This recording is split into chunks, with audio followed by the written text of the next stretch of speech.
Folks, welcome back to the Super Dwarf Show. Now it's brought to you by Ship Your Reptiles. Folks, if you haven't heard of Ship Your Reptiles, they are the OGs in reptile shipping, and they guarantee to get your reptile shipped safely anywhere across the country if it's legal.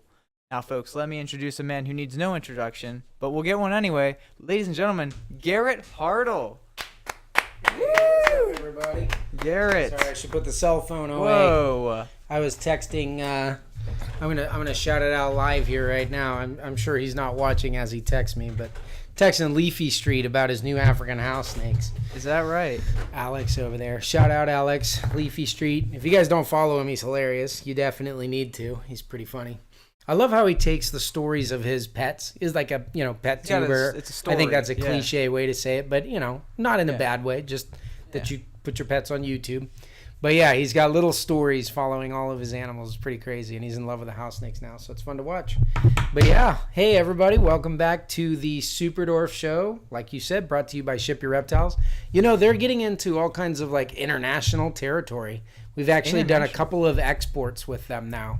It's pretty cool. Some exciting things in development. I don't think they're quite ready to release it yet, but I'm excited about it because the same way they made reptile shipping convenient, like I think I've said it on the live, but for those of you guys that haven't seen it before, you used to have to go to the airport to pick up your reptiles and book them on flights. It was very expensive, very time consuming, and Ship Your Reptiles made it to where you could ship FedEx hub to FedEx hub or to your home, and now they've got UPS going, and now they're opening up. Like international shipping was always just a huge crazy process. Just when you think it can't get better. Right. You know what I mean? Just Yeah. another way that Ship Your Reptiles is one of the best. Yeah, so we've already done a couple of them, so cool For sure. things to come for Definitely. sure. All right. Well, who do you have on your head? This, What is that? I can't tell you. She doesn't have a name. You guys stick around to the end of the episode, and you guys will get to name her. You know how it works. You shout the name suggestions out in comments when Jeremy tells you. At the end of the segment, I won't look at who they are, and whoever picks the name that we think best fits this little girl will get to name her forever. I can tell you what she is. Yeah, let's do that. What She is a... what is it, 90, almost 94% super dwarf platinum anery, which is pretty cool. And she's got the Kayawati locale. She's got some Kalatoa too, but 50% of it is Kayawati. Let's see if I can get her close. Look at these greens and golds. Check this out. Look at that. Ooh, I'm out of the lighting, but that snake. There it is. Just starting to That's come in. amazing. Just starting to mature into those colors. Wow. But I love to see that. So you guys stick around. You'll be able to name her at the end. It's pretty sweet. So, yeah, I'm excited about that. I think Good that the anery gene is going to be the key. This is why it's a big deal. It's always been my favorite. Mostly I like the story behind it. It's a naturally occurring mutation that happens in the wild and actually like helps them camouflage in certain circumstances, theoretically, right? So I think it's cool that there are like the golden phases and then like the silver phases in the wild. This one looks very gold, but she's an anery. That's just because she's got another mutation, which is platinum. But what I think it means for making locality, cross, combos, and stuff like this is that it's going to be the key. I mean, it's already made cool things like snow reticulated pythons and black and white reticulated pythons. Anery Motley Golden Childs are incredible. And I've heard that the anery cows hatch out blue. Like blue. So I think an this is the actual key. blue, like blue. Like blue looking through white blue. Okay. If that makes sense, right? It does. But I think that these are going to be the keys to bringing out more blues and greens. You can already see the studio light doesn't really do it justice, but her gold is like a greenish tone, kind of like that highlighter color. A lot of Sunfire aneries have like a deep military green, olive drab to them. So I'm excited about that in the future. Good thing. So you guys will have to stick around. Oh, you know what? You guys, do you want to help me name a new reptile right now? I mean, it already has a name, but the name needs some work. Okay. We need a mini playground behind here. I'm gonna bring him out. This is not the same species. Whoa, no, but not even a snake.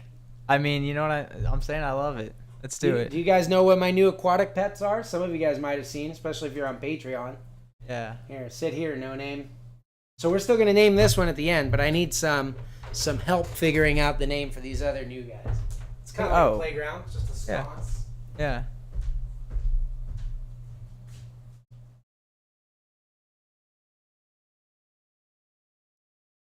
Look at that behind the light. You think it's like a nice toasty place for the snake? I don't think it's that hot. Yeah, but like a good, like a warm. I like the warm. I don't know. As long as she doesn't make it up into the ceiling somehow. Okay, these are not snakes. Check these. Look at those.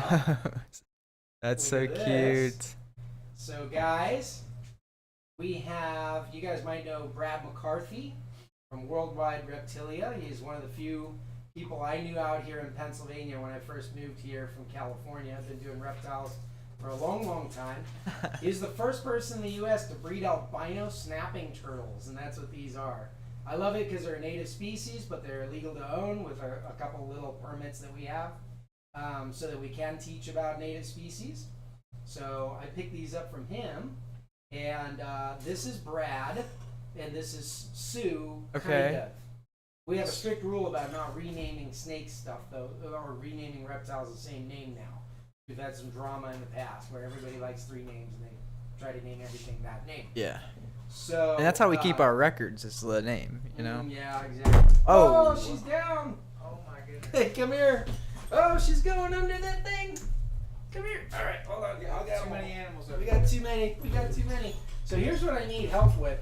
We already have a Sue, and so we had to rename her. We could say her nickname is Sue, but we had to rename her Lawsuit, and she could be Sue for short. We figure eventually she'll bite me or one of the staff, get big, take a finger off, and that'll be worth a bunch of money. Came close to me. Happy about it. Oh, angry. Look at you, so angry. Do not do it. Oh, I got a snap. Got snapped. Yeah, she's so cute though. They're so cute when they're little. Now's the time to work with them. They actually get very acclimated and tame as they gain a little confidence when they grow. So the thing is, we can't have it like Brad and Lawsuit. Doesn't make any sense as like a couple here. Okay. So I need a name that Brad could be like the nickname of, that maybe coincides with, so it has to like coincide with Lawsuit somehow, and then we could call it Brad, like we call this one Sue, but her name is Lawsuit. Right? That was Riley's idea, by the way. So we're doing. So what are we gonna name this little dude that was like chomping me? Do not chomp. Be nice. Okay, so just to be clear, we're naming something that goes. Naming Brad. We need to know his whole name. His nickname is Brad. Okay. We need a whole name for Brad, and hopefully it's something ridiculous along the lines of Lawsuit, so it goes with the albino. Look how pretty he is too. He's extremely yellow and light colored. I don't know if that's the albino showing through there or not. Like the head albino has a marker, but pretty cool. What do you guys think? All right, folks. Let us know. We need a name that goes with the word Lawsuit, but when shortened can work for Brad. That's it. That's exactly it. People saying Cornbrad and Lawsuit. Cornbrad? Cornbrad. Oh, we got Siri. Siri's joining the live stream. Yeah, she's joining in. Oh boy. In my case, he's joining in. I'm gonna try to figure out what cornbread is. Thanks, Siri. I know what cornbread is. All right. What else we got, folks? Oh, well, while you guys think of some names, drop them in the comment section there for us, and we'll figure this out. But last week's video was actually a pretty fun one. So at ReticFest this summer, we had a few other people that had come out and have bred dwarf and super dwarf retics. Some of them very recently, some of them more in the past, and we had them kind of share their expertise. They answered some questions from our audience here, and then we asked you guys to drop some questions in the comments. So that was a really fun one. Let's see, who did we have out here? Can you name them all? I can't. For the breeding actually. panel? Yeah, let's quiz you. We had Darren Ma of Sol Reticulatus. Yep. We had Rob Roush of Island Morphs. Right. We had Jennifer Valentine of Mod Exotics, and we had Dylan Clary of Clarity Creation. Wow, that's pretty good. Do you have that written down somewhere? No, but You just had to edit that video. Yes. No, that was really good. So we had those guys out answering questions. We figured we'd follow up. So if you guys have any Retic related questions, you can comment those below too. Comment them down.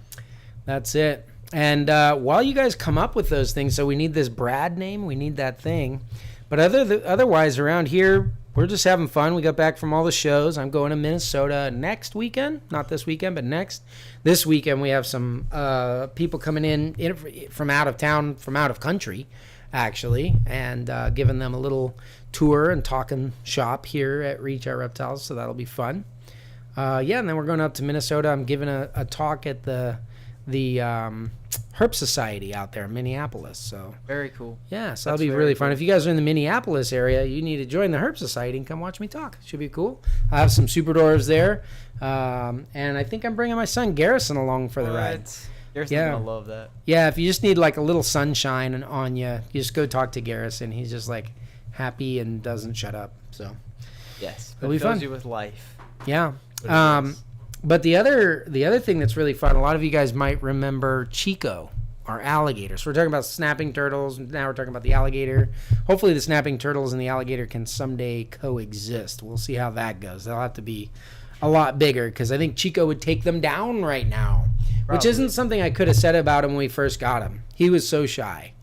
He didn't eat for like 4 months. He just hid all the time. We gave him a big upgrade in an enclosure, and it kind of freaked him out. We're actually going to do a talk about some enclosures for your new super dwarves next week, so you'll have to tune in for that one. And we kind of discussed the same thing, but when alligators do it, they're very dramatic about it. So he is getting much better. We've target trained him and have him coming when he calls, and he gets so frustrated because he has to come out. We have like a blue ball on the end of a stick. And I tap that thing on the shoreline, and what he has to do is come up and bite it, touch it, express interest in it, right? And then he looks at me, and he gets a mouse or a pellet of gator chow or whatever he gets. Sure. And he's got to do it like 5 times. He gets really frustrated. He's like, I'm done working with it. And earlier today, he kind of took it out on the target. You want to show him a clip? Roll the clip. Let's hear your questions. Let's see about your thing. But yeah, me and Jeremy are going to react to this. Chico. Here he is. Can you get the ball? So he's coming when he's called. You can see the target there. I love how That's- his eyes closed. Yep. Oh yeah, he's always closing his eyes when he bites because he's gonna fight, right? So here's his mouse. Okay, you got it. Yep. That's his first one. He's always a little bit overzealous about that, right? Now he's coming out for more. Like, yeah, give me some. Oh, he's squeezing it. He's fighting. That's not the food, Chico. Yeah, he Chico, likes. let Look at it him go. sliding, pulling Chico. that thing. Oh, Yeah. Tried to tap him on the tail to get him to let go. Nope. He tore it off. Look at that. Is he going to realize he has a ball?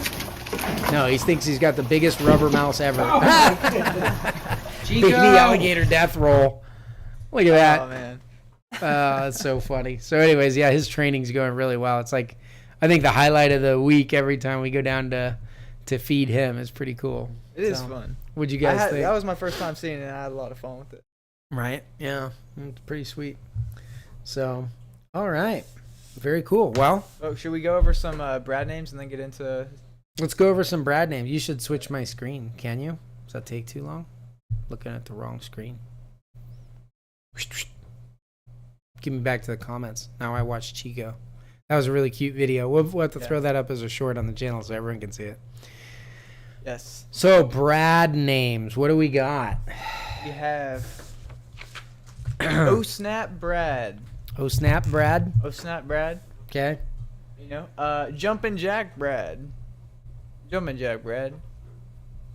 Brady's Law. Goes well with lawsuit. Brady's Lawsuit. Brad Lawless. He's like the bad boy. And then we got Lawsuit, who's like the justice. Brad Lawson. We have Judge Brad. Personally, I don't know if I'm allowed to say this. Judge Brad is kind of my favorite. Sorry, I'm usually not allowed to say, but I might end up calling him the judge. kind of cool. But yeah, those are what we got so far. What about was this? Tammy Jenkins in the chat says, was this turtle accused of brattery? That's funny. All right, keep them coming, guys. I do like Judge Brad. That's pretty funny. Brad Law was a pretty good one. What was the Brad Law one? It's like Brady's Bradley. Law. It's like No, there's Brady's Law. And then Brad Lawson, Brad Lawless. Brad Lawson. Brad Lawless. These are just Brad and then other things. I think that the people are having a tough time with this one. It is a tough one, or we'd already have the name hard. for him. I think that's why we are asking you guys, because we couldn't think of anything. It's a tough one. We need help. Yeah. All right. Well, why don't we answer some of the questions that either you guys have, if you have one, again, hey, you could throw it down in the comments. Otherwise, we'll answer some of the one from our comments sections. Yeah. So there's a couple different types of topics here, right, that you pulled from? Yeah.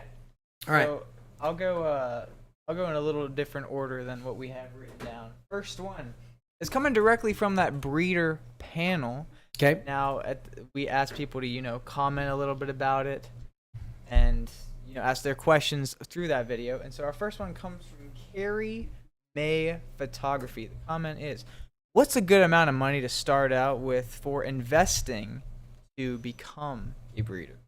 She's talking about super dwarves specifically, I would think. I'm right? imagining, yes. So honestly, you can do it at pretty much any price point. I mean, you're not going to get them for free. If you want to do breeding, I think you should kind of like level up a certain project, right? And so you can do it at different levels. I think a good thing that I always tell people is like the price of the snakes that you buy. You should want to enjoy these things, right? They're going to give you enjoyment back out of them. So what do you buy as expensive toys? You know what I mean? If you're like, you know what, like Jeremy, if you're going to go treat yourself and you're going to go buy something really cool to make yourself feel good. I mean, really cool. This is a big ticket item because how often are you buying snakes? Once every couple of years, maybe? Sure. I don't know. Some of these folks on Palmstreet are buying them regularly. That's true. But they're getting cheap ones too. It'd be better to get fewer, nicer ones. Yeah. So if you're going to get something really nice for yourself, or let's say your fiance for Christmas. Yeah. What are you spending? You're going to get her the nicest present. Christmas. Yeah. Very special Christmas gift for your fiance. How much am I spending? Yeah. What's your budget? Quick grand. $1,000. Okay, so then that's your per animal price there. Yeah. You know what I mean? So if you want to end up with a trio, you give a budget yourself about $3,000. If you're the type that has like your expensive toy, let's say is like a motorcycle, right? I bought a street bike and it cost me $5,000. Yeah. That should be the budget of your snake. You know what I mean? This thing is going to give you I would say I've ridden motorcycles. I think my snakes give me just as much enjoyment, if not more, than my motorcycles, and they make me money back. So that's the way to do it. The thing you don't want to do is bargain basement your investing. You know what I'm saying? So like, what's the cheapest deal I can get? And then I'll try to make those. Because what you're doing is taking a snake that somebody's already willing to take a hit on, maybe because there's too many of them or the market is soft, let's say, and saying that's exactly the snake I want to make in 3 years. Yes. That would be terrible because the market's going to be 3 years softer at that point. Right. So the theory is like bring size to the equation from your females. Like you can pay for small size or you can pay for cool morphs. When you put those together, it's really expensive. Like new cool morph in the smallest size for the first time, that's an expensive snake. Yeah. So pay for the size on the female, pay for the morph on the male, and you got it. Stick to a budget that's like, buy them, one or two at a time, but like buy that, stick to your nice, expensive toy for yourself thing. If you're the kind that owns like a $30,000 boat, and that's what you love to do, like maybe you should put $30,000 into retics, But yeah, if you're the type that's like, maybe once a year I'm spending $1,000 on something really special, buy $1,000 retic once a year. That's what I'd say. I think that's good advice. I think that's great. It's just a really. It's up to you. Just make sure that you can take that particular project to the next level. Yeah. Great answer. Jason Philp in the comments is saying, it's accusing you, did you get a street bike now? They're saying. No street bike, but I had, most people don't know, I had a 13-year stint where I didn't have a car. I only rode a motorcycle. So Wow. Yeah. Cool guy. not so much street bikes. I was Alright. more of the Harley kind of guy. Technically, I still have one. Next comment we will go with from. Pronounce this. You see the name I'm trying to pronounce? I don't know. I know. In a pig and V? Yep, in a pig and V. This comment is commented today. What's a unicorn sale? Now this was in reference to our YouTube post that I made a little promo for our Palmstreet unicorn sale on Tuesday. So there's an app called Palmstreet, and I was actually talking about giving good deals or whatever, so this ties right in. Palmstreet is like a selling platform. You can go in and buy stuff. There's classified section where you can go to people's stores and buy things, and then occasionally they'll jump on and do like a special or a live stream where they're like, let's sell this, and then you can auction it. They can talk to you about it and everything. The unicorn sales that's something through that platform. That's what they do. So we just had one last week, and this is the way it worked for us. That's a really special show or live stream that you coordinate with the app in advance. They invite you to do it. And it's them subsidizing you so that you can do extra cool stuff. So maybe an animal that, like, this is what we did. We brought out three house snakes and 3 retics? I think we ended up selling 4 retics, yeah, 4 retics last time. And the animals that we did, we never would have probably put on auction because they were very high-end animals, and like auctions are crazy, like the success of the auction depends on who's in the room and your ability to like pick randomly an animal that at least 3 people in that room want to get some good bids going. Because you could have a snake that's like worth $5,000. You start the bidding at, let's say, $1,000. Sure. Right? And there's someone in there being like, dude, I would pay the $5,000 for this. So he goes, I'll bid 1,000. But there's no one else that wants that particular snake. So even though he would have gone all the way up to $5,000 on it, you're selling the snake for $1,000. So a unicorn sales, basically, those are generally going to be the bigger, better ones because the platform is subsidizing the sales. So they're helping us get money matching things so that we can put out cooler animals. And I'll tell you, last week some people got some serious deals on awesome animals. Really cool stuff. Yeah. Well, I mean, not always. A lot of them, like a lot of the animals we've sold on Palmstreet go for retail. Yeah. But occasionally there are deals to be Sure. found. So tune in, especially to the unicorn sales. Follow us on Palmstreet. Do we have a link in the description they can click on? We don't. We will. Okay. Well, click on the link. There's a little sign up thing that you can do on there. What that does is it gives you money in your wallet. And someone told me, I don't know if this is still true, so don't quote me on this, but when they signed up using the link, it unlocked like a spin on a wheel for a prize, and they won $500 in credit towards whatever they want on the app. They don't just sell reptiles. They sell plants. They sell collectibles. They sell all kinds of stuff. So that was pretty sweet. So sign up with that link and maybe you'll get a spin on a wheel. I think you automatically get, it was like $5 or $15 of credit or something like that. But you may also get more. So, yeah, cool. Next comment? Next question? Well, we had one actually from the live that I think you might want to hear about, but I'd love tips on helping a super dwarf feel more comfortable being removed from the enclosure without getting flighty. Pretty good question. That's from Sky's the Limit Exotic. Shout out Sky. Yeah. Okay. I mean, the big thing to that is to probably, I mean, it's really what you want to do is what we did with Chico. You want to give them incentive to come out of the enclosure on their own. So I think it's fine to remove your animal and, work with them and stuff when you're doing that. There might be more that goes into this question, so I don't know the particular situation. But the first thing I would say is always remove them with a snake hook or something. And those always like look scary or whatever, but you're basically, if this is your big scary heat pit, attractant, right? This looks like lasers to them or something because they've got heat pits and you're scary coming at them. With a snake hook, you can reach them from far away and your heat signature is far away, but they're still being removed. So that's one really nice way to do it. The other one is to get them to come and approach and associate you with food through target training, like we are with Chico, to where he wants to come out of the cage. We could never take Chico out, and you just saw me pet him on the tail there. I could grab him if I needed to and clean his cage or anything because he's target trained. And we make him come all the way up to the door to do that. So target training, hook training, those things go hand in hand. Next, Jeremy, question. All right. What? Next one. Why don't we go over to our old friend Johanna Conlon. Now, she commented on a video where we were comparing and contrasting coyotes versus the Jampea locality. Okay, now, this is an old video. It's a very old video. Mm-hmm. My question, well, we'll go to the comment first. I have a follow-up question. Okay. Comment says, we know you love them both because I think you declared a winner. One. Cool comparison, though.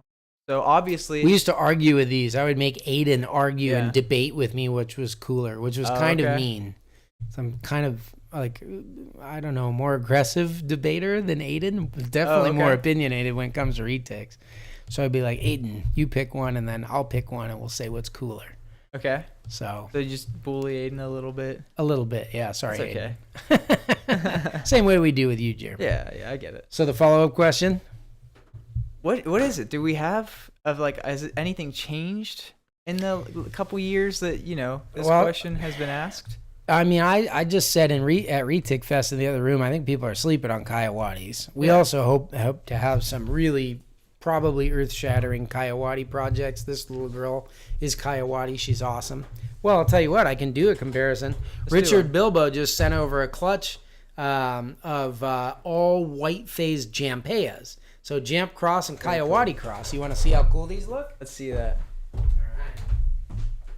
right. Coming back, folks. He's got a special surprise for us. I didn't know. You said Richard Bilbo. Is Richard Bilbo in the chat? Saw him earlier. What's up, Richard? So check it out. So this girl's 50% Coyote. This is 62.5% Jamp. Is it showing up good here, Jeremy?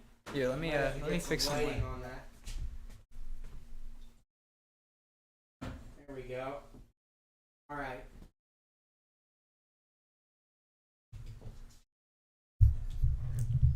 So Jamps were like one of my first retics out there. Here we go. There it is. Look at this thing. Look at the pattern on that animal and the contrast. It's incredible. So I'm biased towards Jamps because that was like my first. Yeah, that thing is literally whiter than my watch. Isn't that thing incredible? Richard is in the chat? Yep. Shout out Richard. I might have to keep this one, Richard. He said he might have to keep it if you couldn't hear him. Look at that thing. So yeah, we got an albino Jamp here, and they were my first and they were my favorite, and they've got a lot of like very bold contrast. This one's 62.5% Jamp. Funky pattern, tons of white on these ones. But yeah, they're similar to coyotes, but make different looks. This coyote here, you can see he's got lots of background color and very thin blacks, although that's helped by the platinum. This would have thick blacks, except that it has no black because it's a white phase. But look at the bold contrast. Really neat. Cool pattern. You did a great job with these ones, Richard. They are gorgeous. I mean, that's like a stunning animal. And with them being 62.5% Jamp, they're dwarfs. They're not super dwarf. They're actually going to be, as albino, like small size albino retics go, especially with a high percentage dwarf, they shouldn't get too big, but they should be really affordable, really fun. So, I don't know. What do you guys think wins between the two of these? The high percentage Coyote Platinum or the high percentage Jampea White Phase? We think, guys. All right, next question. So much white. People like the white. People like the white. Next question. All right, so that was from shout out Johanna Conlon. Jamp for the win. Jamp for the win. Still. If you want yours, go get it quick. They're in. There wasn't a big clutch. It was, like I said, high percentage animals. So yeah, very cool to have 62.5%. That's like high percentage Jamp with a visual albino though. It's pretty unusual actually. But we have a comment from our dear friend over at Heartland Reptiles. Heartland Reptiles, are you in the chat? Okay. He's not. He's fake. Like he's not. Well, his comment was, what an awesome group of people in this panel. This is from our most recent video. Great folks. And I did have a lot of fun, not only editing this video, but, watching it in its full. Lots of good stuff was said. It was just a good, fun group with Rob Roush, Dylan Clary, Darren Ma, and Jennifer Valentine. Shout out to those people for showing up. I don't think you know what questions are, Jeremy. Yeah, I guess that's more of a statement. Do you have any other questions or statements you'd like to make from the chats? Let's see what else you got. Yeah, what is that? Anyone else have any other questions? Or? Help Jeremy with a question. Please. So, Jamps for the win, right? The Jamps white for the phase. win. Yeah. Jamp everything. People were Let's saying go. Some Twinkle Twinkie just said, Flatty, sorry Bilbo, he's all for the platinum. All right, there you go. We got a little balance to the universe. Yeah.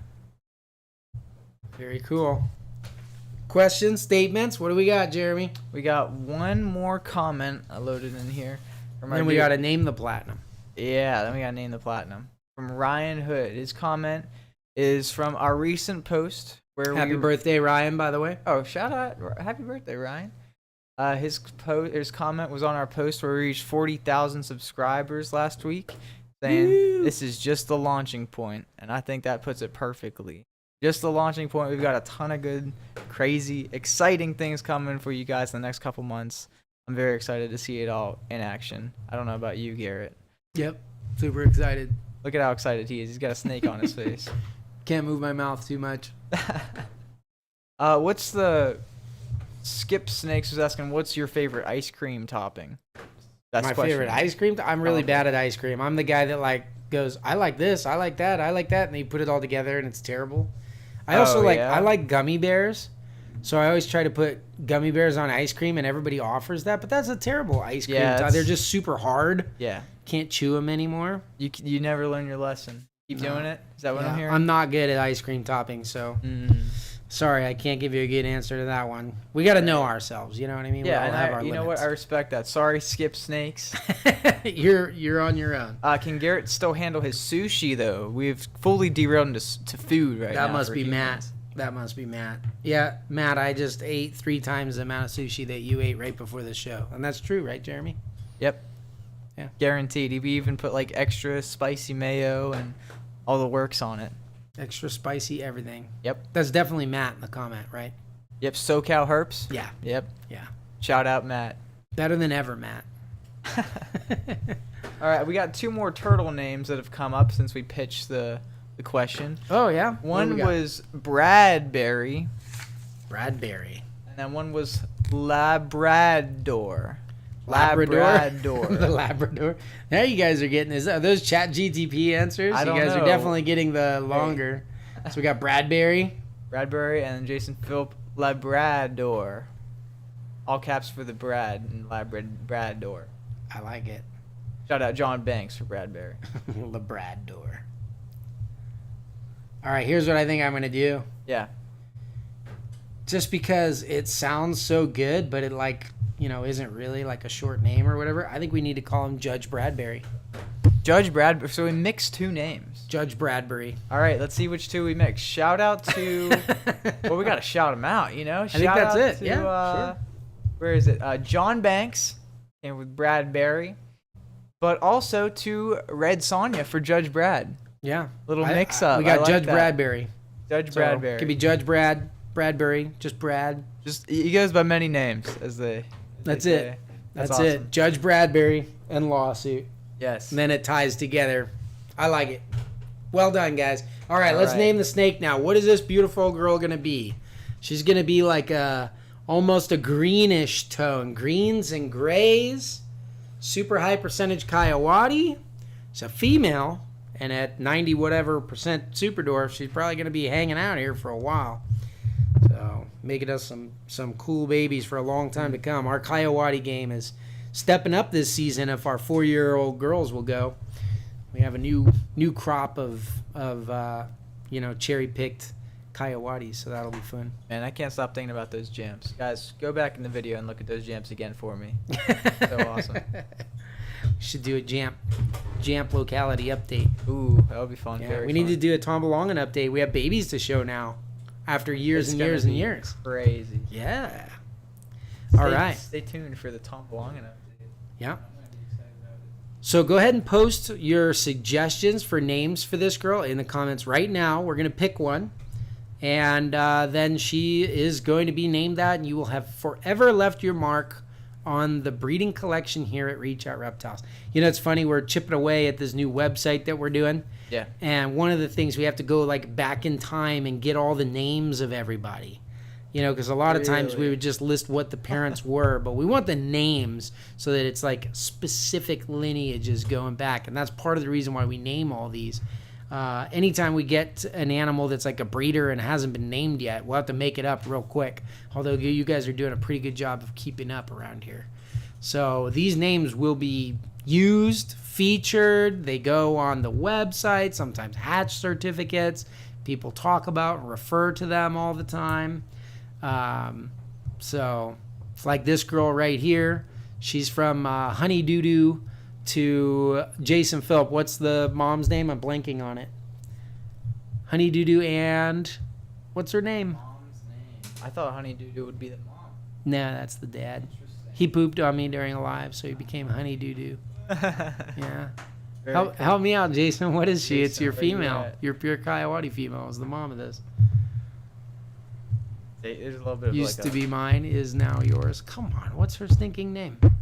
I'm Jezebel stuck in my head, but that's the other one. He's gonna help you out here any second. Maybe he's behind the screen thinking. Smoke coming out my ears. What was the mom's name? This is why we write it all down. Anyway, while you're thinking about that, should I go over what we have in the chat so far? Okay, I'll have to stop thinking about it though. I got to get those names out of my head. No more Judge Bradbury. Pooh Bear. Pooh Bear. There it is. Thank you. All right. See, my Pooh point. Bear. Point taken. People in the chat know the names of the animal. Her mom was Pooh Bear. Yes. All right. All right. Moving on. So Here we go. Name suggestions. We have Sage, Mm-hmm. Jade, Peridot, Silver Slipper, Orla, Ivy, Diamond, She-Hulk. Sorry if I butchered this. Fernway, Kaio Ivy, Clara, Ferngully, Lady Ivy Lace. And then just people were talking about Pooh Bear. Oh, one said Honey Bear. And that's it. That's all we had. Any last minute Read through them suggestions? again, real quick, rapid fire. Last minute suggestions. Submit. Sage, Jade, Peridot, Silver Slipper, Orla, Ivy, Diamond, She-Hulk, Fernway, Kaio Ivy, Clara, Ferngully, Lady Ivy Lace, and Honey Bear. There's some good ones in there, but I don't know why I liked Sage. Sage. I think Sage is it. Yeah, Sage. Simple. Okay. First one there. Shout out Carrie Parks. You have now named a nice Coyote. job, Carrie. Okay, here we go. Awesome. All right, guys. Well, if you have any questions, comments, or anything, drop them in the chat below. Maybe we'll feature yours next time we have a live. But for now, anybody that's on our Patreon, we're going to jump over to our exclusive Patreon after party and have a great time there. We'll see you there. You don't want to miss it. If Why? You know what? you are Why- going to miss it, you need to join below. Why comment when you can just ask us right now? Just ask us right now in the chat at our